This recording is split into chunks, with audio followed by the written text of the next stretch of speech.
आतंकवाद के खिलाफ लड़ाई में भारत के विश्वव्यापी मुहिम को लेकर है। पाकिस्तान के इस्लामिक आतंकवाद के खिलाफ भारत ने 7 मई को ऑपरेशन सिंदूर शुरू किया।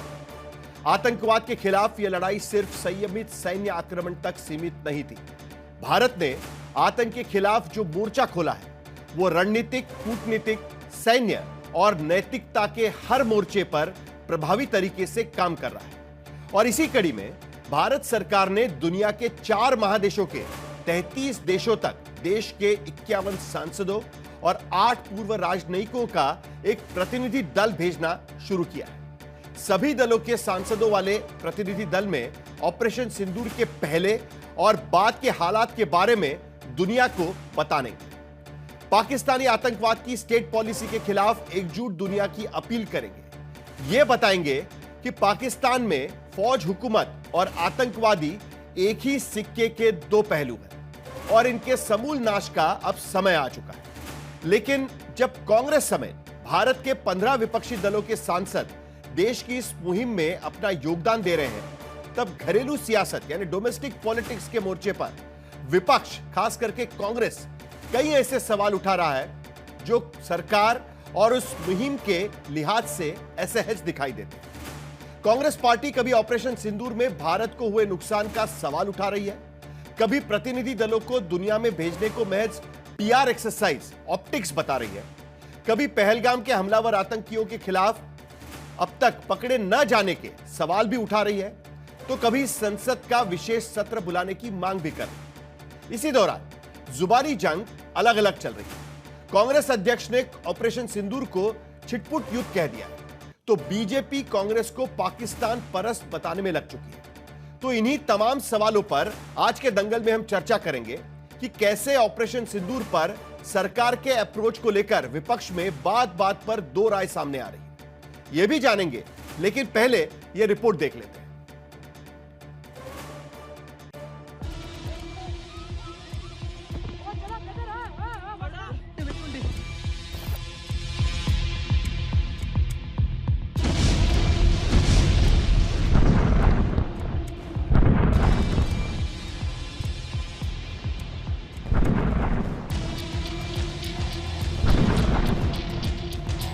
अप्रैल को पाकिस्तान ने जो कुछ किया, 7 मई को हिंदुस्तान को जो कुछ करना पड़ा, 8 से 10 मई तक दोनों देशों के बीच जो जंग,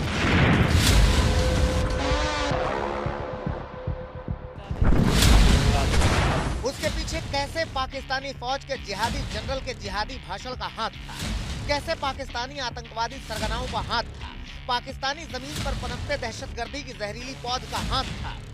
ये बताने के लिए भारत के 19 दलों से करीब 5 दर्जन भारतीय सांसद और राजनयिक दुनिया के 4 महादेशों के 32 देशों के दौरे पर निकल रहे हैं। बीजेपी सांसद बैजंत पांडा 8 सांसदों के साथ सऊदी अरब, कुवैत, बहरीन, अल्जीरिया के दौरे पर। बीजेपी सांसद रविशंकर प्रसाद 8 सांसदों के साथ UK, France, Germany, EU, Italy, Denmark के दौरे पर। जेडीयू सांसद संजय झा 9 सांसदों के साथ Indonesia, Malaysia, Korea, Japan, Singapore के दौरे पर।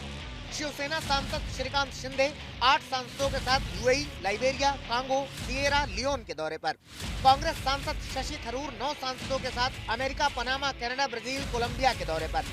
डीएमके सांसद कनिमोझी 8 सांसदों के साथ स्लोवेनिया, ग्रीस, लातविया, रूस के दौरे पर। और शरद पवार की एनसीपी की सांसद सुप्रिया सुले 9 सांसदों के साथ मिस्र, कतर, अफ्रीका, दक्षिण अफ्रीका के दौरे पर जा रहे हैं। भारत के पक्ष विपक्ष सभी दलों के सांसदों की ये टुकड़ी दिल्ली से विदेशों के लिए रवाना होने लगी है। आतंक के खिलाफ एकजुट हिंदुस्तान पूरी दुनिया को पाकिस्तानी दहशत का काला चेहरा दिखाने वाली है। इस समय पाकिस्तान को बेनकाब करना बहुत जरूरी है। सिर्फ इंडिया में नहीं, दुनिया में जहां आतंकवाद होता है उसमें कहीं न कहीं उसका लिंक निकल जाता है पाकिस्तान में। जो these countries can of course understand and assimilate the issues being plagued by India. हम सब कोई पार्टी की तरफ से नहीं जा रहे, हम भारत की तरफ से पूरे देश में हम लोग जा रहे हैं। Pahalgam incident and terrorist activities supported by Pakistan. Actually that is the main thing to be brought to the international community also. अब हिंदुस्तान दुनिया को बताएगा कि आतंकवाद कैसे पाकिस्तान की स्टेट पॉलिसी है, कैसे हिंदुस्तान आतंक के खिलाफ अकेले जंग लड़ रहा है, कैसे पाकिस्तान के परमाणु हथियारों से दुनिया को खतरा है और भारत के हक वाला सिंधु का पानी कैसे पाकिस्तान हड़पता रहा है। पाकिस्तान के इस्लामिक आतंकवाद के समूल नाश के लिए शुरू किए गए ऑपरेशन सिंदूर की पूर्णाहुति तब तक अधूरी है जब तक पूरी दुनिया एकजुट नहीं होती।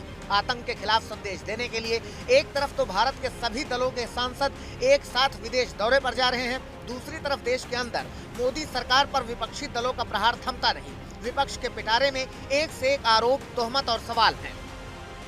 आज भी पहलगाम के आतंकवादी को पकड़ा नहीं गया है, आज भी वो लापता है। तो ये तो असली मुद्दे हैं, गंभीर मुद्दे हैं, और हम सांसदों को भेज रहे हैं दूसरे देशों में। सरकार ने एक निर्णय लिया है, सरकार इस प्रकार के प्रयोग करते रहते हैं ध्यान हटाने के लिए यहाँ से वहाँ से। विदेश की राष्ट्रपतियों को, विदेश के प्रधानमंत्रियों को हम जाके अपना ब्रीफ कर रहे हैं, तो लगता है कि यहाँ पर भी सांसदों की भी चर्चा हो। और हम ऑल पार्टी मीटिंग में हमने कहा है जो आप मेजर्स लेंगे हम आपका समर्थन कर रहे हैं, आप जिसको हमारी पार्टी से भी चूज करेंगे हम समर्थन करेंगे।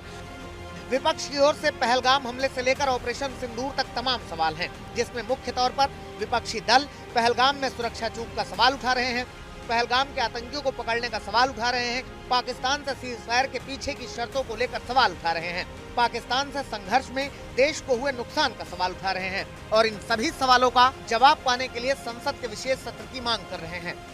घुसपैठी कैसा आ गया है, आने के बाद ये कैसा बाहर चले गया, ये कश्मीर में ही है या बाहर चले गया है, बोलना है। मिसाइल की कीमत 15 लाख थी एक ड्रोन गिराने के लिए, वो 15,000 का ड्रोन। हमारे राफेल 4 राफेल या 3 राफेल गिराए गए, ऐसी चर्चा है। तो सरकार ने स्पष्टीकरण देना चाहिए। ऑपरेशन चल रहा है तो इसके बीच में हम किसी ने भी कुछ भी बोलना ये संयुक्तिक नहीं होगा। तो इलाका में ऐसा विक्टिम्स है, ये टेरर हुआ है, तो पार्टी के तरफ से एक डेलीगेशन टीम ममता बनर्जी के इंस्ट्रक्शन में वहां पर वहीं का लोगों से मिलने के लिए जाए। पाकिस्तानी आतंकवाद के खिलाफ शुरू हुई इस जंग में हिंदुस्तान का पक्ष, संदेश और अपील पूरी दुनिया तक पहुंचाना है, क्योंकि पाकिस्तान ने पहलगाम में जो कुछ किया है वो सिर्फ आतंकवाद नहीं। பகல்கத்தில் நடந்ததை ஒரு சாதாரண பயங்கரவாத தாக்குதலா நீங்க பார்க்க கூடாது. இது வரைக்கும் இந்தியாவில் நடந்த பயங்கரவாத தாக்குதல் எல்லாம் வருவாங்க, ரேண்டமா குண்டு வைப்பாங்க, ரேண்டமா சுடுவாங்க. ஆனா பகல்காம் கொஞ்சம் வேறுபட்டது। और यही संदेश भारत पूरी दुनिया तक पहुंचाना चाहता है कि 1993 के मुंबई धमाकों पर कान बंद कर बैठी अंधी बहरी दुनिया के आंख कान 2001 के 9/11 धमाके से खुले थे। एक बार फिर पहलगाम का हमला इस्लामिक आतंक के नेक्स्ट लेवल तक पहुंचने का अलार्म है और दुनिया को इस अलार्म पर एक्शन लेना होगा।